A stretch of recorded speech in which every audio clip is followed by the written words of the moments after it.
Wait. Cruise from Manila to Japan, Taiwan, and Korea? Yes, posible yan with Costa Serena. Pero ano ba tong Costa Serena? And ano bang meron dito? And most importantly, magkano ang magagastos? Yan ang mga sasagutin natin in this video.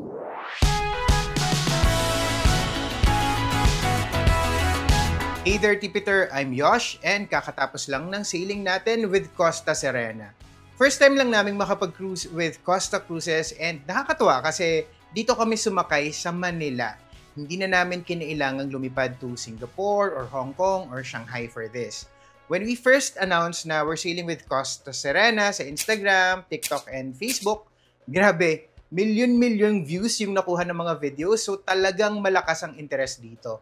And ang dami rin naming mga comments, mostly mga tanong. So, sagutin natin lahat yan. Starting with question number 1, ano ba tong Costa Serena?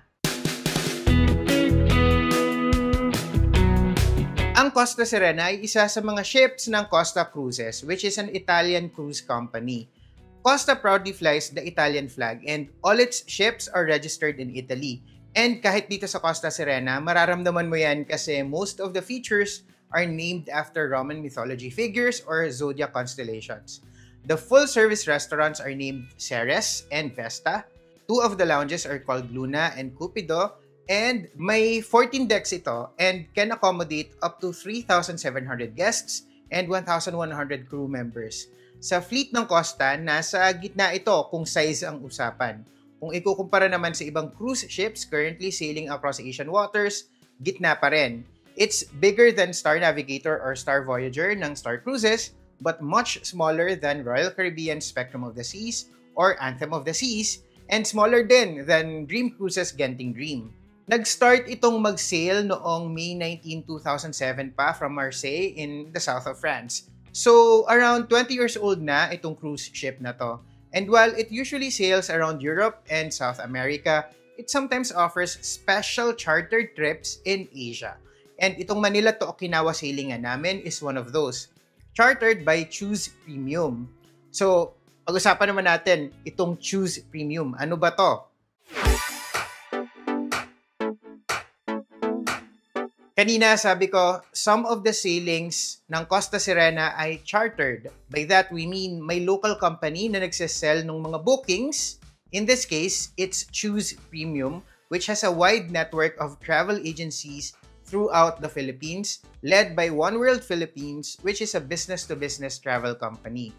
Think of it like this. Parang may bumili ng wholesale sa buong sailing and then sila yung nagbenta ng tingi to the Philippine market.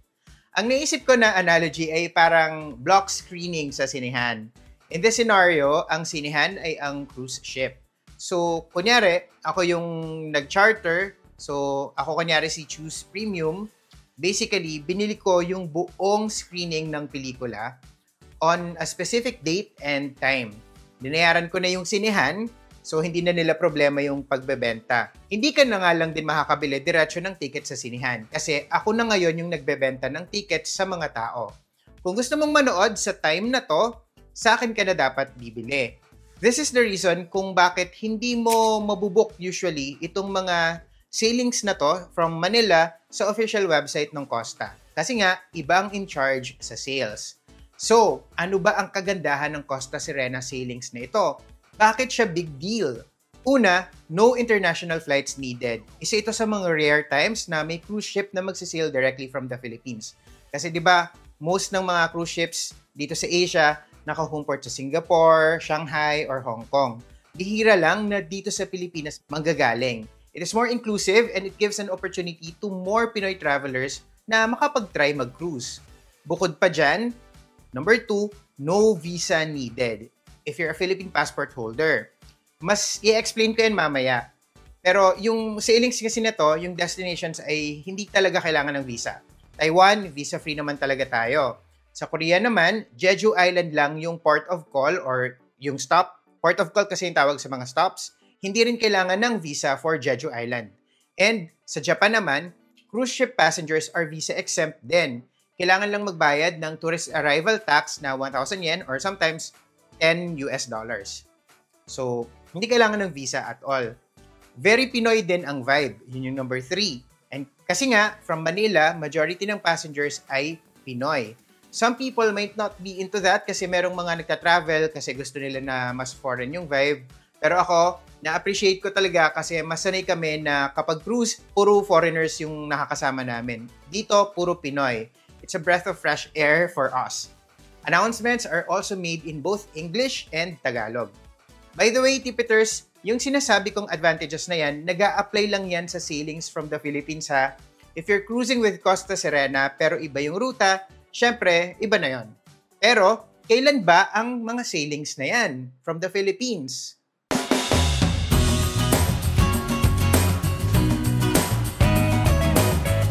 This year, 2025, nagka-Costa Serena sailings from Manila noong March and ngayong September 26 and itong sailing namin na October 1.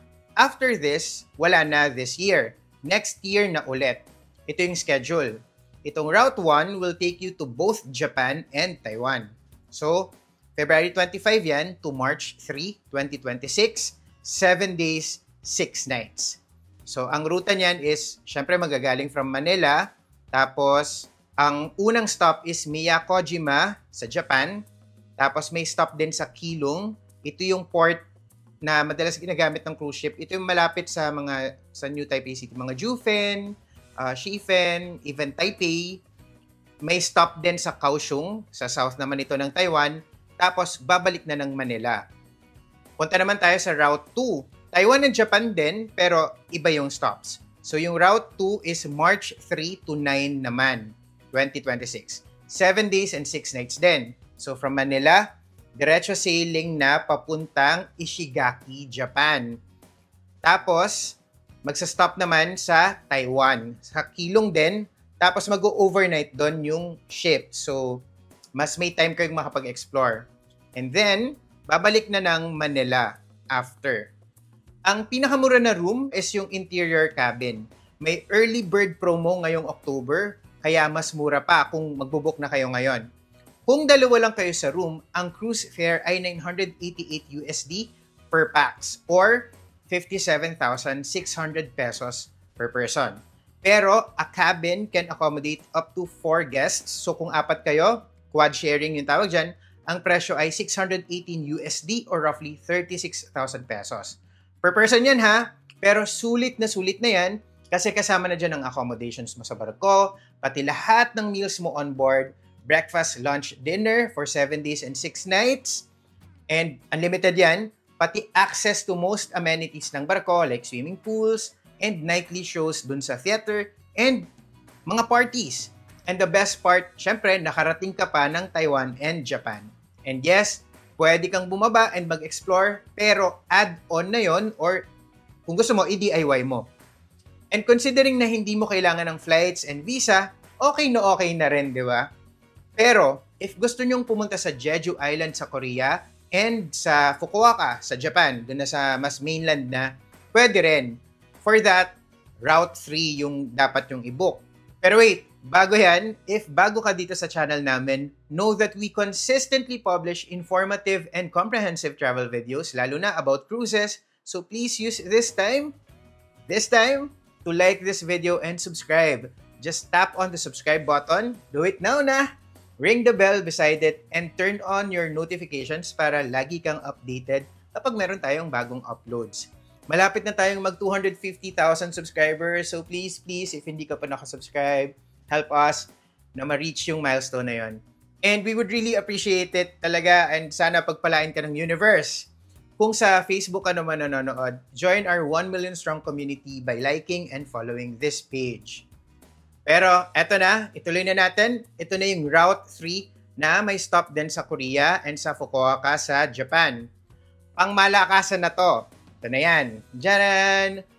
March 9 to 19 naman ito, 2026. Yes, 11 days and 10 nights. So, from Manila, magsisail papuntang Keelung, Taiwan. So, again, yan yung malapit na yan sa Taipei eh. Sa north to of Taiwan. Tapos, magsisail all the way to Fukuoka, Japan. Magsistay din yung barko doon overnight. After that, papunta naman sa Jeju Island sa South Korea. tapos babalik na ng Manila. So, I think may number of days na nasa laot lang between Jeju and Manila. Pero ito mas mahal kasi mas matagal. Ang pinakamura naman dito ay 930 USD or roughly 54,250 per person. Again, yan ay kung quad sharing or apat kayo na mag-share ng room at interior yung room mo. Mas mahal if ibang rooms and if dalawa lang kayo sa room. Check nyo tong poster na to para sa presyo ng ibang rooms. I-pause nyo na lang or kung mas gusto nyo ng easier reference, punta kayo sa www.thepoortraveler.net/Costa Sirena. Nandyan yung poster na yan. I-save nyo or i-download nyo or screenshot nyo. Yung mga published rates na yan, cruise fare lang yan. So, again, kasama na dyan lahat ng meals mo and access to amenities. Pero, may mga exclusion din. So, sige, ito, himayin natin. What is included in the booking?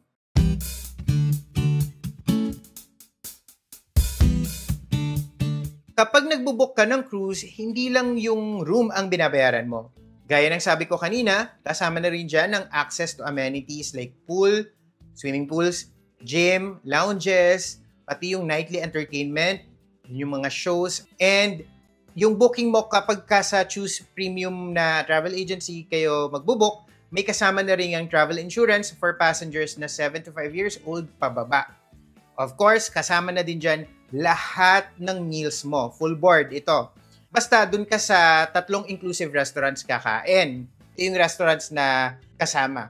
Na pag dito kayo kakain, wala nang extra charge.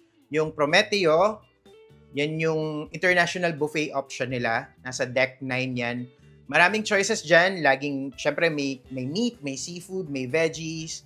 Tapos yung mga luto, may Western, may Asian. And every now and then, meron ding mga Filipino dishes pagka Manila sailing. Tapos may carving station din. Usually may roast pork, roast beef, lechon, or turkey. Nagro-rotate. Yung carb options naman, usually type of rice, like fried rice or biryani rice, ganyan. Tapos merong Asian noodle dish. And meron ding mga pasta dishes. Yung dessert section, usually may 3 to 4 types of cake or pastries. Tapos meron ding fruits like watermelon, pineapple, and apples. Yung selection, hindi kasing bongga or kasing dami ng ibang bigger ships. Tapos, yung 2 full-service restaurants, Vesta and Ceres, pagkakain din kayo doon, wala na ring extra charge yun. And yes, every now and then, kahit doon sa Ceres and Vesta, meron ding Pinoy dishes. At least experience namin ha. And ang maganda pa dyan, technically, unlimited yan. Kahit sa proper sit-down style ng mga restaurants, although normally, i-ask ka nila ng 1 appetizer, 1 main course, 1 dessert, in reality, pwede ka namang umorder ng additional. So, for example, sa main course, hindi ka makapili between, kunyari, liempo and steak. Gusto mo pareho, pwede mong orderin pareho. Okay lang yon. Pero to avoid wastage, it's recommended na isa-isa lang muna. And tsaka ka nalang umorder nung seconds pag ubos mo na yung unang order mo. Ayun. And pwede ka rin bumaba sa mga stops ha, kasi meron tayong mga nakukuhang comments minsan pag nag-feature tayo ng cruise na, kaya ganyan kamura, kasi hindi pwedeng bumaba ng barko. Pwedeng bumaba. Kasama na yon. Siyempre, pag nakadock yung barko dun sa port of call yung tawag sa mga stops, kunyari sa Japan, sa Taiwan, or sa Jeju, pwede kang bumaba. Meron kang 2 options. Pwede mong i-DIY, pero if mag-a-avail ka ng land tour o yung tinatawag nila na shore excursions, yon may extra bayad yon. Mas i-discuss ko yan mamaya, pero for now, move on na muna tayo sa mga hindi covered ng published rates. Again, itong mga published rates na to ay cruise fare lamang. Meron pang mga hindi kasamang fees na kailangan bayaran, so make sure na ma-budget mo rin. Una na dyan ay ang port charges to be collected upon booking. It costs 150 USD or 8,750 pesos per person.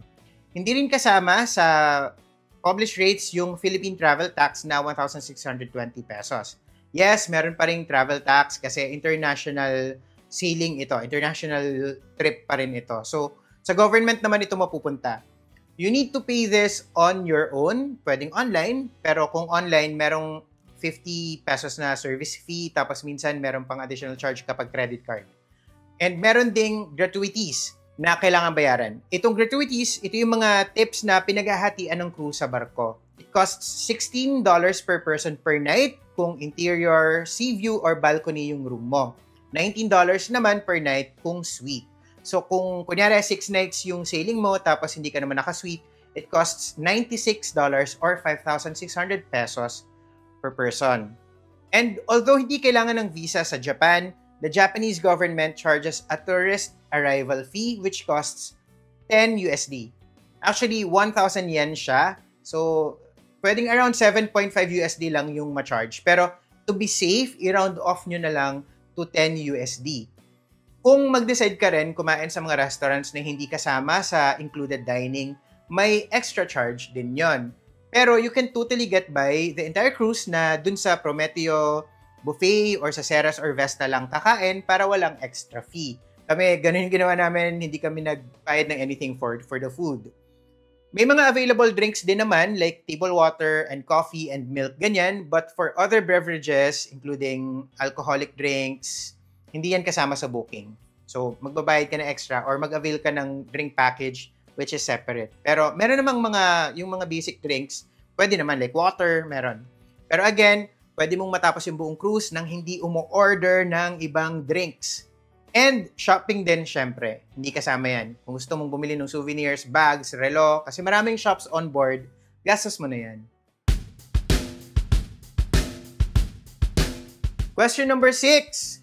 Paano naman pagdating mo dun sa Taiwan, Japan, or Jeju Island? Paano ang pag-tour doon? May options ka naman on how to do it. If gusto mong makatipid, pwede mong i-DIY. Yan yung ginawa namin nitong huling sailing namin. Basically, bumaba lang kami ng barko, dun sa Naha, yung capital ng Okinawa, naglakad-lakad lang kami and nag-public bus para mura talaga. Pero sa Ishigaki, na very limited ang transportation options, nag-book kami ng taxi beforehand.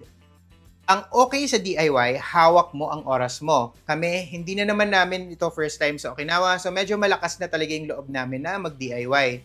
Just make sure na makabalik kayo before the departure time. Sinasabi naman yan, ina-announce yan, and nakalagay dun sa parang yung daily paper nila. Kalimutan ko tawag. Basta yun, nandun kung anong oras ka dapat nakabalik na. Pero to be safe, tipong 1 to 2 hours before, bumalik ka na ng barko. Pero if gusto mo ng proper tour, may ino-offer din naman yung barko na shore excursions or shorex. It usually costs 120 to 135 USD per person if i-book mo before the cruise date. Mas mahal yan kapag sa barko mo na i-book. So kung interested ka sa ganitong tour, book in advance. Ang advantage ng pag-book ng shore excursion, hindi mo na kailangan i-figure out yung transportation doon sa lugar and may guide ka rin kasama. Makakasama mo yung ibang passengers na mag-explore and hindi ka matatakot na maiwanan ng barko. And tipiters, meron talagang naiiwanan ng barko. Basta make sure na makabalik kayo whether DIY or nakatour kayo, balik kayo before the departure time. Sa pagbaba, sa Japan or sa Taiwan, dadaan ka rin ng immigration. Kailangan mo lang dalhin yung Costa card mo at saka kopya ng passport mo. Required ba ang visa? Alam ko, nabanggit ko na kanina, pero just in case you missed it, and ang dami rin kasing tanong about this, hindi ba talaga kailangan ng visa? Hindi po talaga. For Philippine passport holders ha, tayo, hindi natin kailangan ng pre-approved visa kapag papuntang Taiwan or Jeju Island. And sa Japan naman, if you're arriving via cruise ship, hindi rin ito required. Kailangan mo lang bayaran ang tinatawag nila na tourist arrival fee or minsan, ang tawag dyan ay international tourist tax. Whatever yung tawag, basta 1,000 yen yan or china-charge ng barko either 10 USD or 7.5 USD. Depende sa conversion. Ilang beses na kaming nag-cruise pa Japan. Na-try na namin na Royal Caribbean, Star Cruises, and itong ang Costa. And never kaming nangailangan or nag-present ng visa sa Japan. Pag-cruise ha, pagdating mo sa Japan, ipe-present mo lang ang photocopy ng passport mo tapos may arrival sticker silang ididikit doon. Yung itsura niyan, ganito. Makikita nyo sa screen. Diyan sila magsastamp. Pero hindi mo yun mauuwi kasi i-collect din nila yan before ka umalis ng Japan. Yan ay as of this recording ha. Hindi ko alam kung anong date mo pinapanood ang video na to. So to be sure, double check with the agency kung saan ka nag-book. Question 8. How to board and ano-ano ba ang requirements? Kahit hindi kailangan ng pre-approved visa, may iba pang mga documents na kailangan mong i-prepare pa rin. Una na dyan, valid passport. Kasi again, this is still an international journey and dadaan ka pa rin ng immigration ng Pilipinas. Kailangan mo rin yung cruise booking voucher. Sasend yan sa'yo ng travel agency kung saan ka nag-book. And luggage tags. Ipiprint mo yan and ididikit sa check-in luggage mo. Kailangan mo rin ng photocopy of your passport's bio page. Dapat same size or hindi enlarged. Although most of the time yung travel agency, sila na yung magpo-provide for you. Pero dala ka na rin to be safe. And of course, cash and or credit card. Mas convenient pag credit card kasi ililink mo lang yung card dun sa Costa card mo tapos automatic na yun na matcha-charge. Pero dala pa rin kayo ng cash just in case.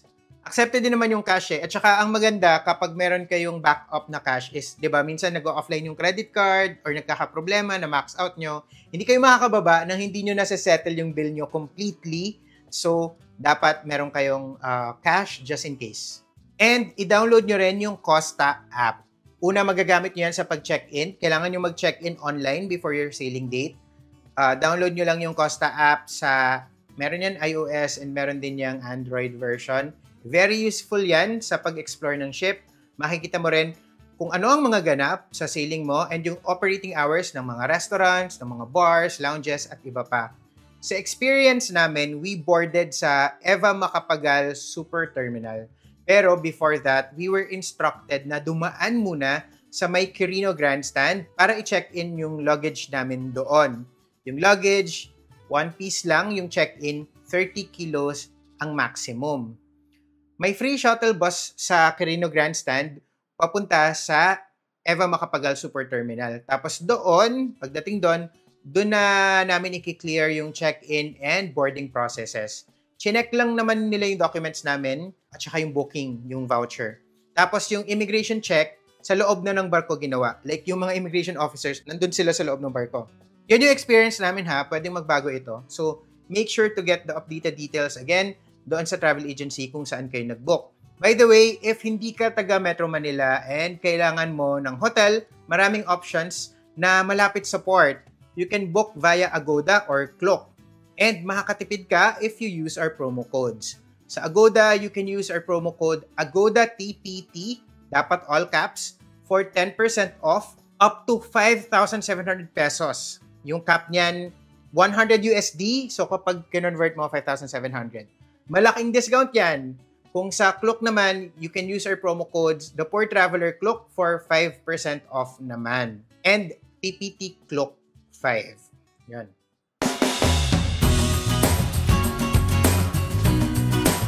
Question 9.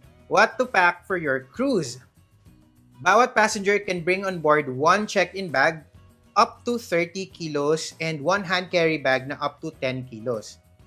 Dapat kasya sa room comfortably, lalo na kung interior yung room mo kasi medyo maliit yon. Lagi ko tong sinasabi, ako personally, when I go on a cruise, I typically pack 2 sets of outfit per day. Yung una, mas casual. So, sinusuot ko to kapag nag-explore during the day. Tapos, mas smart casual naman for nighttime activities. Pero ako lang yon. Wala namang strict dress code, di tulad sa ibang cruise companies. Hindi naman siya required. Pero it's fun to follow the dress code ng mga parties. Meron kasing white party na naka-all white lahat. Masaya yon kasi ano lang siya eh, parang cute siya tingnan, ganyan. May revival party rin na retro naman yung theme. May gold party, may Latin party na black and red naman yung mga suot. Tapos may masquerade ball din. At least yung sailing namin meron. So sumali rin kami. May dala kaming mask na nabili namin sa Shopee for less than 100 pesos. Parang 79 pesos nga lang yata namin nakuha.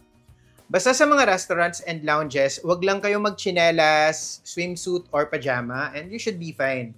And yes, required ang proper swimming attire kung gagamit ka ng public pool. So, yun. kapag nagde-decide ng ipapack, i-take into consideration nyo rin yung climate ng ports of call. Tandaan na although tropical dito sa Pilipinas, so pwedeng mainit pag alis nyo, subtropical naman sa Taiwan and Okinawa. And if you're sailing to Fukuoka or Jeju, malamig din sa kanila kapag February and early March yung sailing nyo. So pack accordingly. Yung mga prohibited items naman, makikita nyo dito sa, ilalagay na lang namin sa description. Pero ito yung listahan, makikita nyo sa screen. Masyado yung madami. So, if gusto nyo busisiin, nasa description yung link. Pero ito yung highlights niyan. Siyempre, bawal ang weapons, firearms, ammunition, explosives, ganyan. Bawal ang mga inflammable and mga dangerous items, mga sharp and pointed na weapons, and any item na containing any kind of heating element. Kunyari, plancha, water heater, coffee machine, bawal yan. Kasi fire hazard yan. Bawal din syempre yung drugs, and ham radios, laser pointers, and flying devices like drones. Hindi yan pwede. Yun. Question 10, how to book? Kanina sabi ko, dahil chartered ito, hindi nyo siya mabubook sa website. So, kung hindi sa website, papaano? All you need to do is find a travel agency na part ng Choose Premium na network. Hanapin mo lang ang logo na ito. Yan. If meron ka ng suking travel agency, ask nyo sila if part sila ng Choose Premium. Ang dami kasing mga parang members nung Choose Premium. Maraming travel agencies dun sa network. So, may chance na part talaga sila and baka ino-offer nila itong cruise na to. Kung oo, sa kanila kayo mag-book. Full disclosure, itong sailing kasi namin was at the invitation ng Choose Premium mismo. Itong Choose Premium, sila mismo yung nag-charter ng ship. Hindi ito singular travel agency. It's led by One World Philippines. Pero again, para kasi siyang network ng napakaraming travel agencies. So, hindi ako makapag-recommend ng isa lang. Madami kasi nagtatanong parang ano yung marirecommend ng travel agency? Hindi namin magawa. Kasi ang gusto ng Choose Premium is maging fair sila sa lahat ng travel agencies na nasa network nila. So, ayun. Pero if meron kayong questions, you can message One World Philippines on Facebook. Ito yung itsura niyan, nung page nila. And again, ilalagay namin sa description yung link papunta sa page nila. Question 11, is there Wi-Fi on board? And ang sagot dyan ay yes. Guests can easily stay connected during the cruise by purchasing an internet package through the Costa app. So, doon nyo na yun mapapurchase kapag nandun na kayo sa barko. Meron doon sa app, pipili kayo ng package. Ito yung mga Wi-Fi rates. Per day yung mga figures na yan ha. So, nasa $6 to $20 per day. Depende. Kung WhatsApp lang or WhatsApp plus social media or yung full package na kasama yung browsing. Ayun. So, eto, reliable ba yung internet?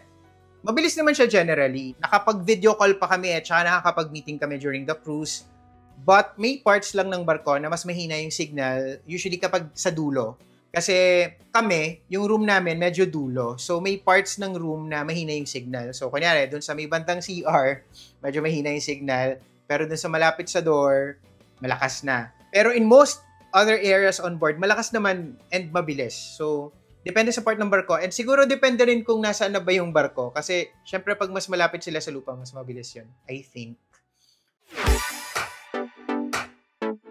Question 12, nakakahilo ba sa Costa Serena? Generally ay hindi. But depende sa season, may mga ruta na medyo ramdam mo talaga. And depende rin kung mahiluhin ka naman talaga. Itong sailing namin na Manila, Naha, Ishigaki, Manila, hindi naman ako nahilo. May parts na nararamdaman mo na umuuga-uga, lalo na kapag nasa high seas na yung barko. Yung talagang laot na talaga, yung wala ka na nakikitang lupa. Kapag dumadaan sa may Batanes, doon medyo ramdam mo talaga. Pero, masasanay ka rin. Kami, nasanay na lang din kami. Pero kung ikaw ay mahiluhin talaga, mag-prepare ka na lang din ng Bonamine or kung anumang anti-motion sickness yung gusto mo to be safe. Question 13. How much budget to prepare? Eto na ang hinihintay ng lahat. Let's say na yung kukunin nyo ay yung pinakamurang cabin. So, interior cabin yan. And dalawa lang kayo. So, again, that's roughly 57,600 per pax kapag kinonvert. So, 57,600 yung cruise fare, add yung port charges na 8,750, yung travel tax ng Pilipinas na 1,620, yung gratuities na 5,600, good for 7 days na yan, and yung Japan arrival tax na 570. Estimate lang yan.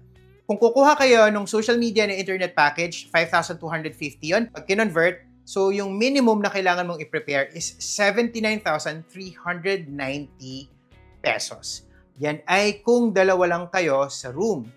Kung apat kayo, 36,000 lang yung cruise fare. So, palitan natin. So, yung total niyan is 57,790 per person. If hindi ka naman interested sa internet package and gusto mo lang mag-disconnect, ganyan, ang magiging total lang yan ay 52,540. Pwede na talaga.